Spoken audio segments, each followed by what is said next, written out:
Bonjour, aujourd'hui nous allons voir la stratégie et le money management. Effectivement, vos investissements doivent se constituer d'une partie épargne régulière, de la constitution d'un capital qui se constitue petit à petit dans des valeurs de rendement, dans de l'immobilier, voire euh, divers investissements qui peuvent vous procurer des revenus réguliers. Et c'est à partir de là que vous allez commencer à faire du money management, parce que quand vous commencez à avoir un capital, il faut le surveiller, il faut le sécuriser et il faut essayer de le doper à chaque jour qui passe. Donc c'est pourquoi nous allons voir aujourd'hui différentes techniques qui vont vous permettre de pouvoir améliorer votre rendement et l'augmentation de votre capital. Alors pour ce faire, je vais vous montrer moi comment je vois le money management et comment je l'applique à mon propre capital et à mes propres affaires. Donc en fait, vous voyez un graphique qui est là sous vos yeux, un graphique qui a en fait 22 ans.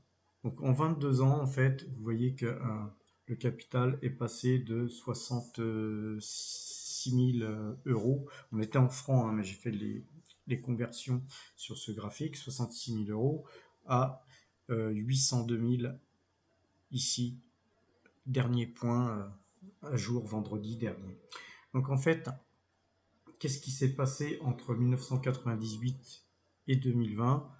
En fait, je peux faire le calcul, mais à peu près, on a dû faire entre 13 et 14% de rendement, d'augmentation en fait du capital chaque année. Chaque année, le capital a fluctué en hausse de plus 14% ou 13% à peu près en moyenne, entre 13 et 14% en moyenne. Alors effectivement, c'est une moyenne, parce que vous voyez ici par exemple, c'est une époque où je faisais pas trop de money management. On voit que il y a eu, les dégâts ont été assez importants parce que justement, à cette période-là, j'avais pas forcément les connaissances que j'ai aujourd'hui.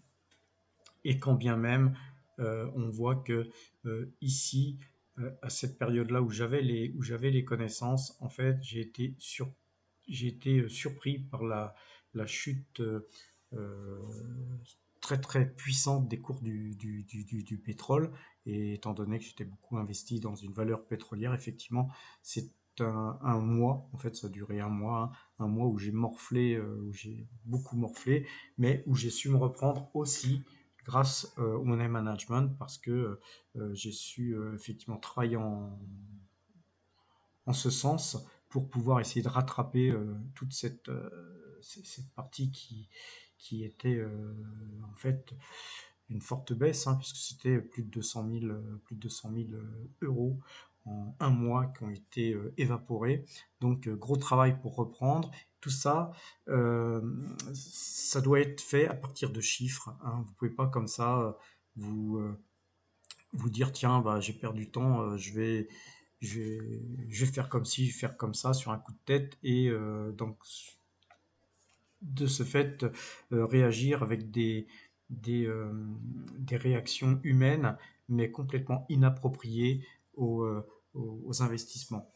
Voilà, donc il faut absolument euh, avoir des techniques et ces techniques, je vais essayer de vous les montrer. Donc déjà, c'est de première chose, hein, c'est de quantifier vos avoirs sur un graphique, hein, de façon à avoir un œil un petit peu comme sur un compteur de voiture quand vous roulez. Vous avez votre vitesse, vous avez aussi vos kilomètres, et donc votre vitesse, c'est un petit peu la pente dans laquelle vous évoluez, et les kilomètres, un petit peu, bah, c'est vos euros que vous amassez. Alors, en gros, quand je vous disais qu'on faisait ici sur une période de 22 ans en moyenne du 13-14%, il y a aussi eu des moments où sur une année on faisait aussi du moins 20%. Ce qui fait que forcément il y a eu des années où on a fait du plus 25 ou plus 30%. Donc effectivement, les investissements sont souvent erratiques Et donc, l'intérêt du money management, c'est essayer de lisser au maximum justement le fait que votre graphique soit le moins erratique que possible. Alors pour ce faire, hein, le tableau qu'on a vu tout à l'heure, hein, vous pouvez vous le constituer sur un logiciel Excel. Hein, c'est pas très compliqué. Il y a plein de vidéos qui expliquent ça. Je vous encourage à aller les regarder. Alors là, on va faire du money management sur exactement ce que moi j'ai fait, donc ce que moi j'ai construit. Donc en fait, pour voir ça, en fait aujourd'hui, par rapport à ce que j'ai construit, on peut voir ici qu'il y a une partie loyer qui est ici. Ensuite, vous avez une partie épargne, hein, une épargne mensuelle. Donc ça, ce sont des loyers mensuels perçus, une épargne mensuelle.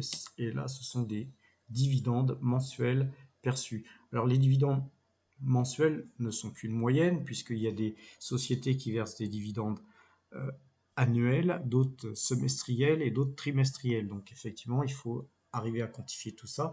Mais ce qui est important, c'est de faire le total de tout ça et de vous dire, voilà, j'ai un total à réinvestir mensuellement. Alors, ce total qu'on va voir là, je vais vous montrer d'où il vient, tout simplement. Il vient, en fait, d'une stratégie qui est construite. Donc là, vous voyez, bon, vous avez les stratégies, en fait, qui ont pu être élaborées depuis 2015 avec en fait un total revenu donc mensuel.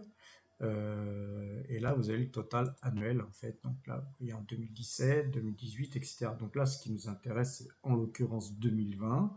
Donc vous avez la liste donc par exemple des loyers perçus et puis la liste des dividendes perçus sur l'année. Donc tout ça, c'est annuel. Vous avez votre total annuel. Il vous suffit de le diviser par 12 et vous avez donc votre revenu mensuel. Donc tout ça, comme vous voyez, ça s'est construit en plus de 25 ans. Hein. C'est pas en 2 jours que vous allez construire à partir de vos salaires un revenu pareil. Il faut rester raisonnable. Par contre, si vous ne construisez pas ce capital qui va vous permettre ça, vous n'arriverez jamais hein, à vous construire un revenu mensuel décent.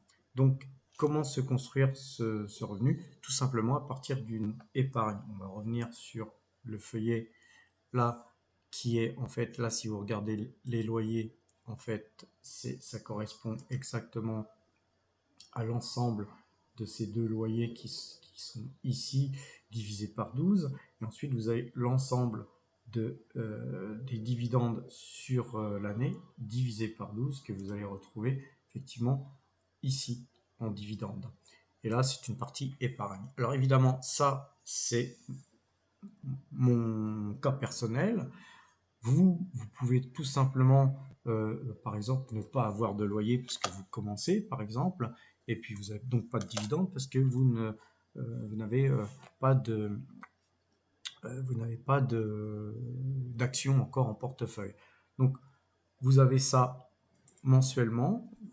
Chaque mois, ben, vous avez des politiques d'investissement qui vont vous permettre d'avoir des dividendes.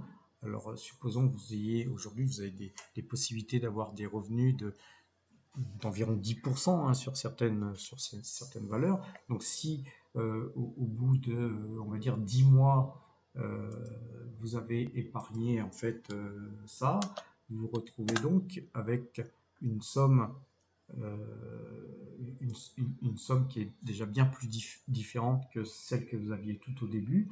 Et en gros, si vous faites du 10%, vous avez 650 là, euros par exemple de dividendes mensuels qui tombent. Et ainsi de suite, et ainsi de suite. C'est-à-dire chaque mois si vous rajoutez, là par exemple, vous rajoutez par exemple 500 euros de plus, vous retrouvez avec 7000, mais par contre, forcément, vous allez aussi vous retrouver avec un revenu de dividende qui va monter, augmenter à chaque fois. Et ces dividendes-là, si vous les réinvestissez, c'est-à-dire que si vous pyramidez vos dividendes et vos gains vous allez augmenter votre capital jusqu'à ce que ce capital mérite d'être en fait diversifié d'une part. Alors vous pouvez pas forcément opter pour des loyers, hein. Vous pouvez très bien acheter par exemple une plaque de taxi et puis louer une plaque de taxi. Vous pouvez très bien acheter un bar et le mettre en, et bien que ce soit pas le moment avec le Covid, hein, mais vous pouvez acheter un bar et le mettre en gérance. Mais enfin, c'est des investissements qui vont vous procurer donc des gains réguliers que vous allez euh, ne pas toucher et réinvestir sans cesse de façon à vous construire votre capital. Alors une fois que le capital se construit, faut pas attendre 10 ans pour diversifier, hein. Il faut très rapidement prendre conscience que la diversification de votre patrimoine, c'est quelque chose d'important. Là, en l'occurrence, c'est ma manière d'avoir diversifié. Vous allez d'ailleurs vous apercevoir que je ne suis pas tant diversifié que ça. Mais alors autant j'encourage la diversification, mais diversifier à l'infini n'est pas forcément non plus une très bonne chose parce que surveiller une centaine de valeurs comme ça, c'est moins aisé que de surveiller une dizaine de valeurs. Donc, personnellement, moi j'ai commencé surtout dans l'immobilier, donc j'ai beaucoup allégé dans l'immobilier, parce qu'à une époque j'avais peut-être 90% de mon patrimoine en immobilier. Donc aujourd'hui, vous voyez qu'il a beaucoup fondu. Mais ce qui est important, c'est que une grosse partie de votre capital vous procure un rendement. Donc vous voyez, l'immobilier, ça a l'avantage surtout de pouvoir se construire à l'aide d'un crédit et donc d'avoir un effet levier crédit. Donc l'immobilier, c'est surtout très intéressant quand vous avez un crédit parce que en fait, vous pouvez acheter de l'immobilier sans avoir à investir toute la somme nécessaire à l'achat de ces mètres carrés que vous allez acheter. Ensuite, vous avez des valeurs de rendement et surtout des valeurs très, très, très solides. Par exemple, vous avez Total, Coca-Cola, AXA, BlackRock et Poulet de Loué qui elle, est beaucoup moins solide, mais qui figure parmi quand même des valeurs de croissance future qui, moi, m'ont permis de juger, de pouvoir la mettre, ceci dit, en infime partie par rapport à l'ensemble du portefeuille. Donc une fois que vous avez toutes ces valeurs-là qui versent, mis à part LDC et d'ailleurs AXA, qui versent des valeurs trimestrielles, vous êtes en mesure trimestriellement de réinvestir cet argent dans quelque chose que j'ai là nommé diverses, mais si vous cherchez un petit peu plus loin de quoi est constitué le divers, c'est tout simple, hein. Il suffit de se faire son petit tableau Excel comme ceci et de construire le graphique avec, là vous voyez, toutes les valeurs dont je vous ai parlé qui sont les valeurs de référence sur lesquelles en fait je bouge pas ou très très peu. Et qu'en général, quand je bouge, c'est plutôt en augmentant les positions de ces valeurs-là, qui sont de très très belles valeurs. Et ensuite, vous avez le divers, là que vous voyez en vert, avec toutes les valeurs qui sont ici indiquées. Donc ça représente une sorte de panier d'actions qui peuvent comporter sur cette partie diverse, je m'autorise des risques, voire des très gros risques parfois, mais vraiment des risques, mais calculés, parce que ça, donc le divers, plus les espèces, ça représente jamais plus que 5% du capital. Et je dirais même que là, par exemple, on est plutôt sur du 3% du capital. Pourquoi? Parce que dernièrement, bah, j'ai effectué quelques gains qui étaient très sympas et donc j'ai augmenté ma pause totale notamment. Et donc forcément, la partie diverses et espèces font de 5% à 3 et quelques pourcents. Et c'est pas plus mal parce qu'il faut gérer son risque. Et gérer son risque, c'est toujours effectivement avoir conscience que ce camembert, là, vous voyez, il doit rester d'une manière homogène, bien diversifiée, et que cette partie diverse, là, elle ne grossisse pas trop, et que si elle grossissait, elle devrait être le moins exposée que possible sur des trackers à effet levier, sur des valeurs très spéculatives ou autres. Et tous ces investissements doivent vous amener à augmenter sans cesse le montant de vos dividendes. Vous pouvez aussi choisir d'acheter un peu plus d'immobilier, donc d'avoir plus de loyers. Et donc, il faut sans arrêt euh, recalculer ses positions. Et ça, faut pas hésiter à le faire d'une manière quotidienne. Alors ensuite, comme vous avez pu le voir ces derniers temps, je vous ai toujours parlé d'indicateurs pour essayer de déterminer des signaux d'achat sur telle ou telle valeur, essayer de trouver des vecteurs d'investissement. Et donc, personnellement, je ne pense pas qu'il y ait d'indicateur miracle. Et donc, l'analyse fondamentale doit rester majeure. Quand vous investissez dans des valeurs, essayez de choisir des valeurs indestructibles. Pour ma part, bon, l'immobilier, on peut en penser ce qu'on en veut. Il y a des hauts, il y a des bas. Aujourd'hui, l'immobilier se négocie à des niveaux très importants. Moi, personnellement, je suis complètement désendetté. Donc là, en ce moment, je suis en train de me poser des questions. Par exemple, tout simplement, de me dire pourquoi pas vendre un bien immobilier sur les deux qui me restent et de ce fait réemprunter à la banque pour acheter un autre bien immobilier, mais de garder quelques liquidités supplémentaires pour pouvoir acheter des actions qui sont aujourd'hui, pour certaines, bradées. Donc tout ça, vous voyez, c'est des stratégies que vous pouvez vous mettre en place ici ou là, en fonction d'un moment ou d'un autre. Autre chose aussi, c'est, comme je vous le disais tout à l'heure, quand vous investissez, essayez d'investir sur des valeurs indestructibles. Je sais pas, je vois pas moi demain AXA, Coca-Cola ou même Total, voire BlackRock couler. Voilà, ce sont des valeurs qui sont tellement grosses. Vous en avez d'autres, hein, comme Apple ou autres, mais euh, choisissez des grosses valeurs de la cote. Arrêtez d'investir dans des valeurs inconnues en vous disant je vais trouver la pépite. Tout ça, ça marche, mais ça reste du loto. Alors ça, vous pouvez le faire, hein, chercher des petites pépites dans votre partie diverse. Et ça sera bien suffisant pour gagner suffisamment d'argent, pour avoir la croissance que je vous avais montré tout à l'heure. C'est-à-dire faire par exemple, dans mon cas personnel, faire du x12 en 22 ans. Voilà, donc c'est un travail de longue haleine, mais en fait, ça vous permet, en 22 ans, de vous dire, voilà, moi je suis en capacité aujourd'hui d'avoir ce revenu-là. Et voilà, peut-être de me dire, bah, maintenant, j'arrête de travailler ou je poursuis de nouveaux rêves et puis je fais autre chose.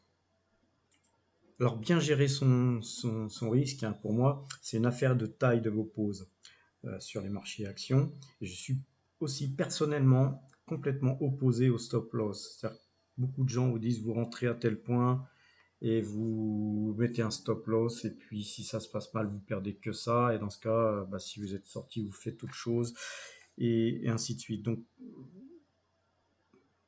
apposer un stop loss à une position est extrêmement complexe et vous avez toutes les chances en fait d'être stoppé souvent et de voir votre capital s'éroder petit à petit avec des stop loss qui seront pris ici ou là. Alors bien sûr, vous ferez des gains de temps en temps, mais de prime abord, vous aurez moins les frais de transaction. Vous aurez certainement au mieux un jeu à somme nulle. Donc en fait, je le répète, ce qui est important, c'est la taille de vos positions qui prime.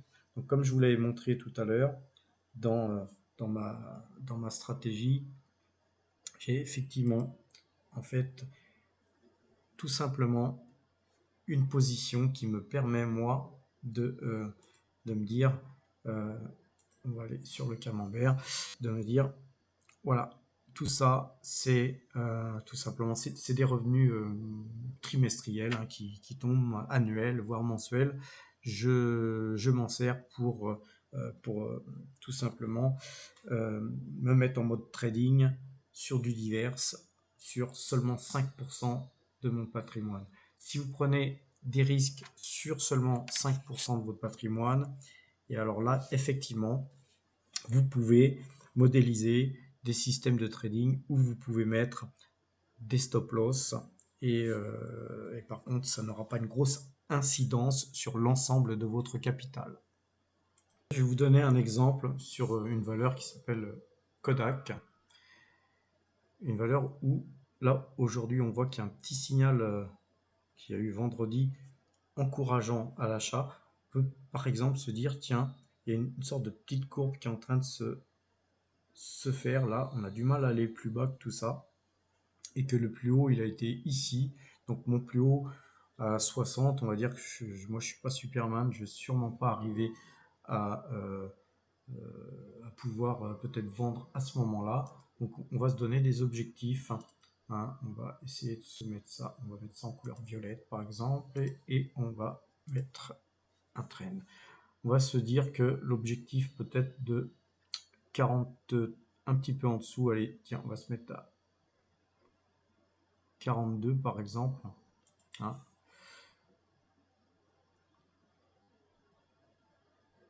Sur la zone des 42.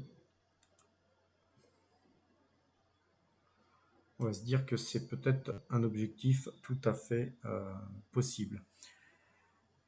Donc supposons qu'on ait gagné pas mal d'argent ces derniers temps et qu'on ait par exemple 500 euros ou 1000 euros à mettre sur cette valeur.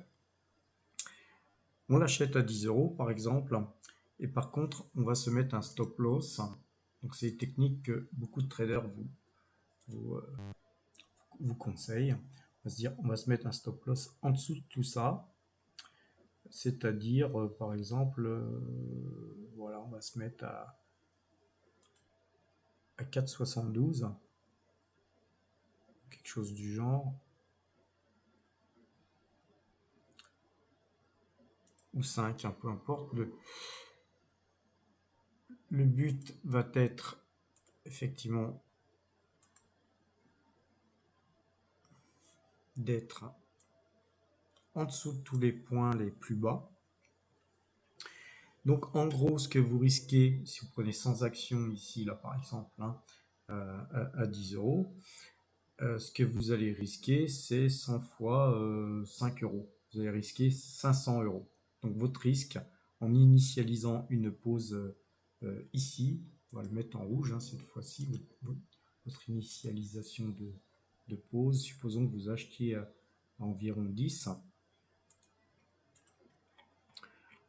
Vous achetez ici et en gros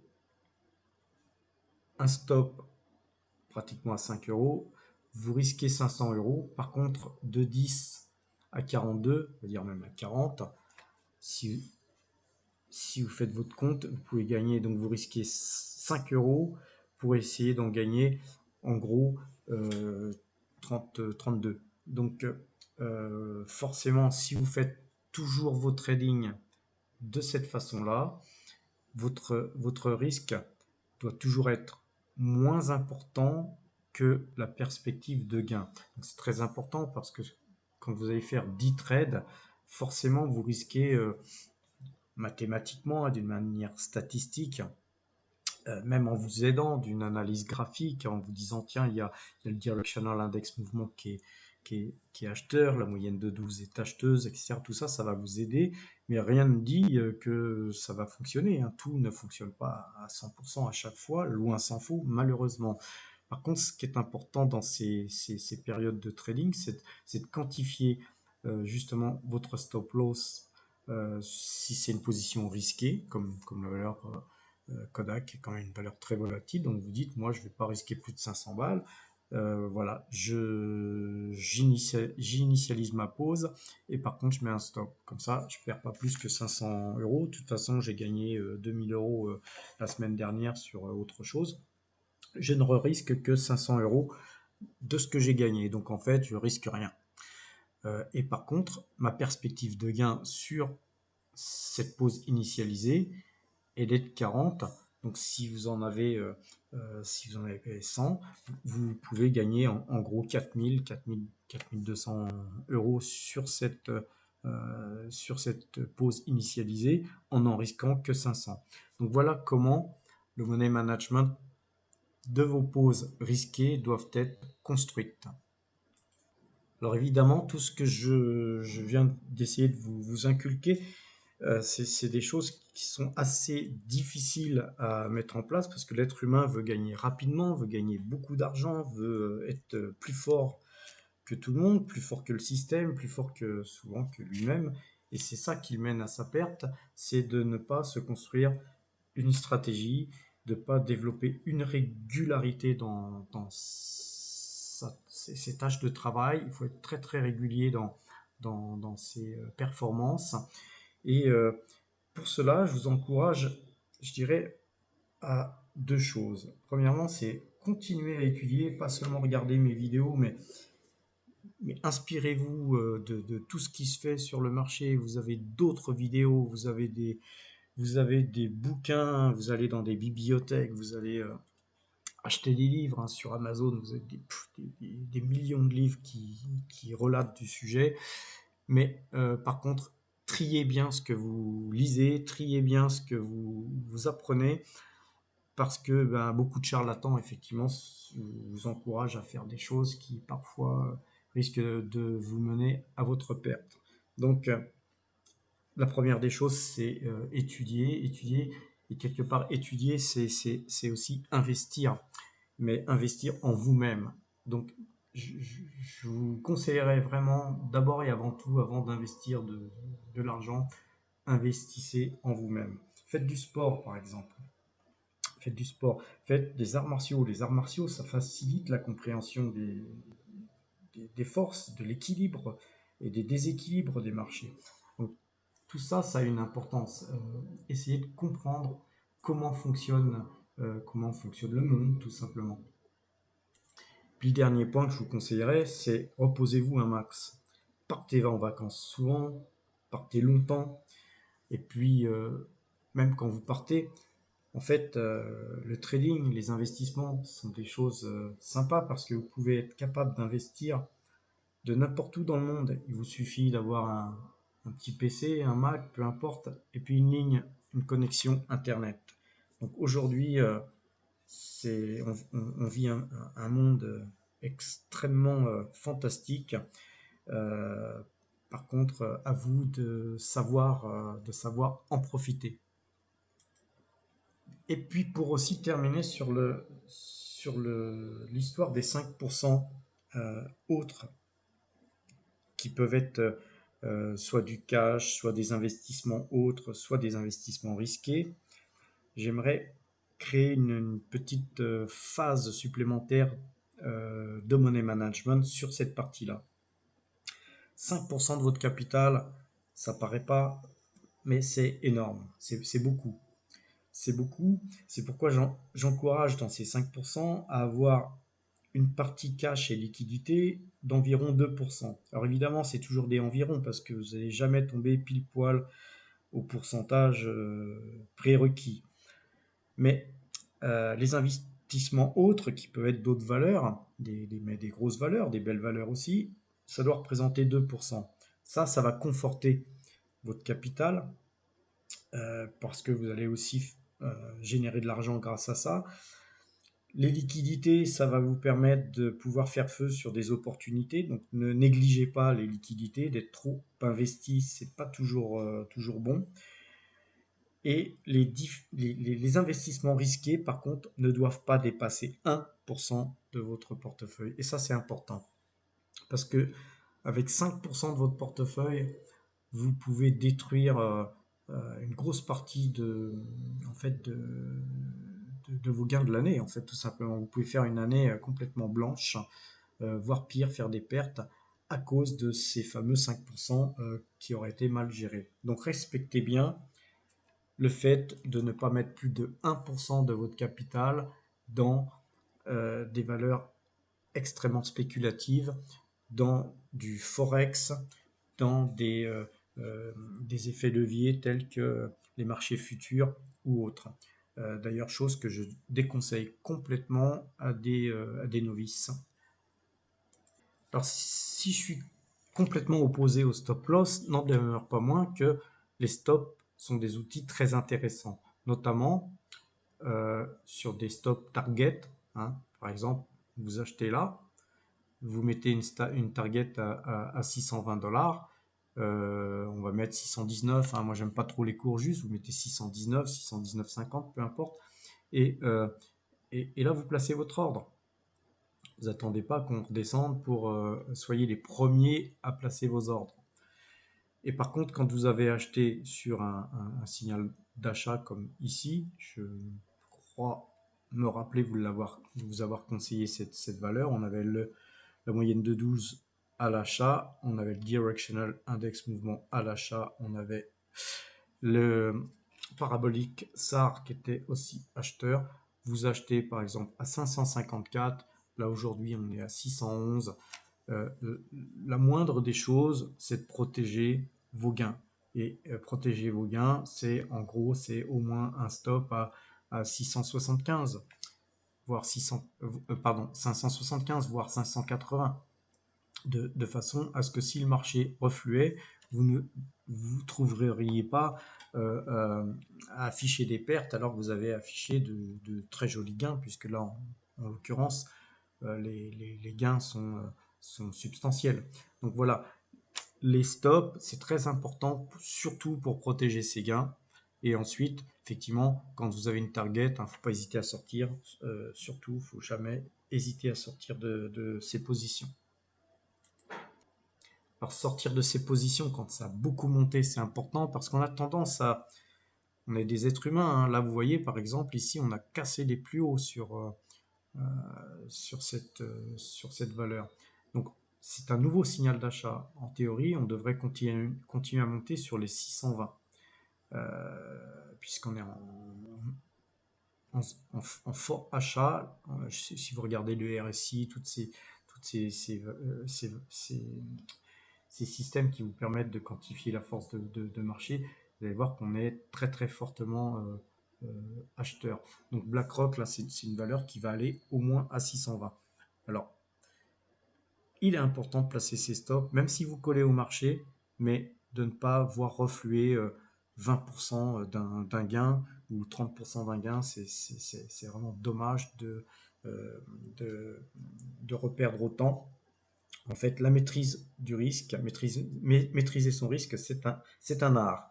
Et donc, entretenez cet art un petit peu comme un artiste, travaillez un petit peu ces règles simples. En fait, c'est des astuces, c'est des techniques. Tout ce que je vous ai donné, c'est relativement simple. Et c'est- une fois que c'est compris, malheureusement, c'est trop souvent ignoré. Donc respectez ces règles, respectez vos propres règles. C'est important de vous fixer des règles. Pas seulement de vous les fixer, mais de vous y tenir. Alors, après, il faut aussi savoir compartimenter vos allocations d'actifs. Et voilà, je vous conseille pas plus de 10 valeurs sur un portefeuille, des valeurs de fonds de portefeuille. Ensuite, vous pouvez avoir de multiples valeurs qui ne représenteront que dans les 5% de votre capital et pas plus. Et de garder un ratio gain-risque euh, adapté à votre portefeuille avant d'acheter. Et avant d'acheter, posez-vous les questions suivantes. Combien suis-je prêt à perdre? Parce que souvent, les gens se posent d'abord la question de combien vais-je gagner? Mais en fait, non. C'est combien suis-je prêt à perdre qu'il faut vous poser comme question avant d'investir. Ensuite, la deuxième question, c'est quel objectif je vise? Et la troisième question, je dirais, et c'est peut-être la plus importante, c'est mon objectif est-il réaliste? Ensuite, une fois que votre objectif est atteint, sortir impérativement. Quand on a des gains, voir si vous ne sortez pas impérativement, vous protéger à l'aide d'un stop, je le répète. Ce qui est important aussi, c'est de ne pas tout investir dans un même secteur. Quand vous compartimentez vos valeurs, si je vais prendre un exemple bête, hein, si vous êtes dans le secteur de l'automobile, vous allez prendre du Renault, du Peugeot, du Valeo, du Michelin, ben vous ne serez pas diversifié, puisque vous serez dans le même secteur. Donc, prenez par exemple du Total, prenez du Coca-Cola, prenez du AXA, et là vous êtes dans 3, 4, 5 secteurs différents. Mais diversifiez aussi d'une manière sectorielle. Ça a aussi son importance. Maintenant, je vais aborder un petit peu le Forex, hein, parce que j'ai travaillé aussi sur les marchés dérivés. Je ne vous le conseille pas, surtout pour commencer.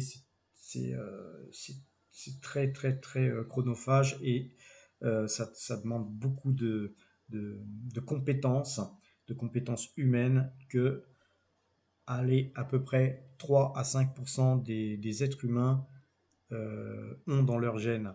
Donc en fait, en gros, ce sont des marchés quasiment inhumains. Très peu de gens arrivent à gagner sur ces secteurs, sur les monnaies, sur les marchés dérivés de panier actions comme le CAC 40, le DAX et autres.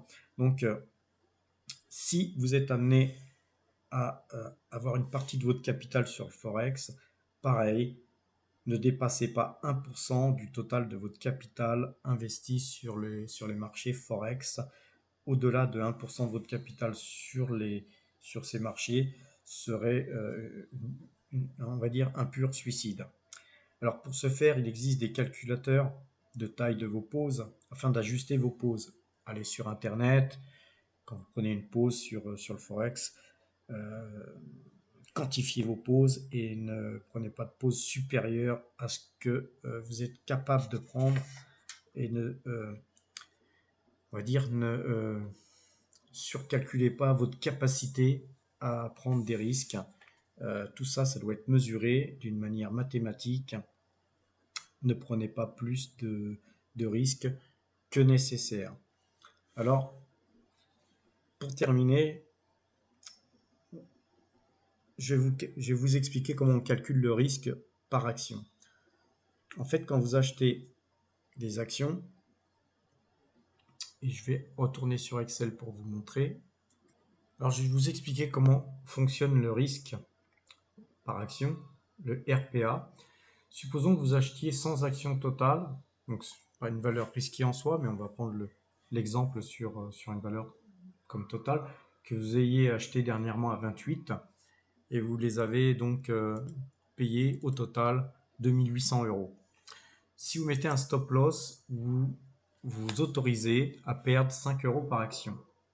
5 euros par action, en gros, ça va vous faire couper votre pause à 23 euros. Si jamais 23 était coté, vous couperiez votre pause avec un stop loss et vous encaisseriez sur votre compte 2300 euros. Étant donné que vous auriez investi 2800 euros au départ, si vous êtes coupé à 23 euros, vous allez ramasser 2300 euros, donc vous allez afficher une perte de 500 euros. Donc votre RPA, votre risque par action, si vous rentrez à ce prix-là et que vous mettez un stop à ce prix-là, votre RPA il sera de 500. Donc c'est intéressant de pouvoir quantifier votre RPA sur les valeurs qui représentent 5% de votre capital. Pourquoi calculer ce RPA là, j'ai pris sur Total. Normalement, moi personnellement, c'est pas une valeur qui fait partie des 5% de mon capital. On aurait pu prendre une X ou Y action, peu importe le nom de l'action. Ce qui est important, c'est comment calculer votre PA, votre RPA. C'est important quand vous prenez une pause risquée de mettre un stop, une pause très risquée, de mettre un stop pour pas perdre l'intégralité de toutes ces sommes. Et quand vous quantifiez cette somme de 500 euros sur une valeur où vous dites tiens, je vais faire un trade, je m'autorise à perdre 500 euros, faut essayer de gagner au moins 3 à 5 fois cette somme quand ça se passe bien. Donc le but serait de revendre par exemple ces actions sur 40 euros. Donc si vous les revendez à 40, vous allez recevoir 4000 euros sur votre compte en vendant ces actions. Les ayant achetées de 2800, vous pourriez gagner 1200 euros. Vous voyez, donc vous avez une perspective de gain de 1200 euros, mais une perspective de perte de 500 euros seulement. Voilà comment on calcule donc le RPA et voilà comment on s'en sert pour pouvoir placer ses stops, pas seulement en fonction des cours de la valeur, bien sûr qu'on regarde les cours là où elle pourrait aller, c'est important, mais aussi par rapport à ce que vous êtes capable de perdre ou reperdre. C'est-à-dire, par exemple, ces 500 euros, ça pourrait être seulement une partie de vos gains que vous avez fait sur une autre opération précédente. Alors, le RPA, ça peut être aussi du RPT. Alors, le RPT, c'est un risque, pas par action, mais par trade. Donc, le risque par trade, c'est pareil. Si vous prenez vous achetez du CAC 40, là, c'est plus du total, vous allez acheter 100 lots CAC 40. Et en fait, vous vous retrouvez avec, là je ne vais pas changer des chiffres, mais vous vous retrouvez avec une position indicielle qui va vous permettre de placer un stop loss et de vous dire, moi je ne veux pas perdre plus que 500 euros sur ma pause. Voilà. Donc en fait, pour être plus simple, on va prendre un CAC, ça sera plus simple. Donc voilà, là le RPT, si vous prenez un CAC, donc un contrat CAC 40 à 4946 comme à la clôture sur les marchés futurs. Donc vous allez prendre en fait en comptant que c'est 10 euros le tick, 10 euros le point. Vous allez en fait investir 49 000, pas loin de 50 000 euros qui seront investis, mais en fait vous aurez seulement un appel de marge suivant votre courtier qui vous sera prélevé, qui serait certainement quelque chose comme 2 ou 3 000 euros. Donc avec 3 000 euros, vous pouvez spéculer sur la somme de 50 000 euros. Donc le risque par trade là est très important parce qu'en fait vous avez un effet levier très très important. Et donc le stop loss là par contre il est hyper important. Donc supposons que vous ayez acheté un panier CAC 40 à 4946, vous avez un stop loss de 10 ticks, ça vous fait mettre un stop à 4936. Donc en gros, si ce stop était donc touché, vous auriez un RPA de 10, donc de 10 ticks à 10 euros le point, vous perdriez 100 euros. D'accord? Ça serait la perte possible si vous étiez stoppé. Par contre, si votre CAC 40, lui, montait à 5000 points, votre gain, il serait de 54 points. Pardon. Donc vous auriez 54 points multiplié par 10. Vous auriez une perspective de gain de 540 euros pour une perspective de perte si vous êtes stoppé de 200 euros. Donc en fait, vous voyez là bien que en gros, votre possibilité de gain est 5 fois supérieure à vos possibilités de perte si vous êtes stoppé. Donc effectivement, l'art de placer ses stops est important, l'art de rentrer sur le marché est important et c'est là que l'analyse graphique rentre en ligne de compte où on se dit voilà tiens il y a la moyenne 2 jours, 12 jours qui casse, je vais me mettre sur le 5 minutes, ça a l'air acheteur, etc., etc. Et c'est là que vous forgez vos stratégies de trading sur des marchés futurs indices ou futurs sur le forex, mais c'est extrêmement volatile et extrêmement fatigant de travailler sur ce type de marché. Donc, surtout si vous êtes débutant, je ne vous le conseille pas, mais pas du tout. Donc voilà un petit peu le développement que j'ai pu essayer de vous faire sur les stratégies et sur le money management en général.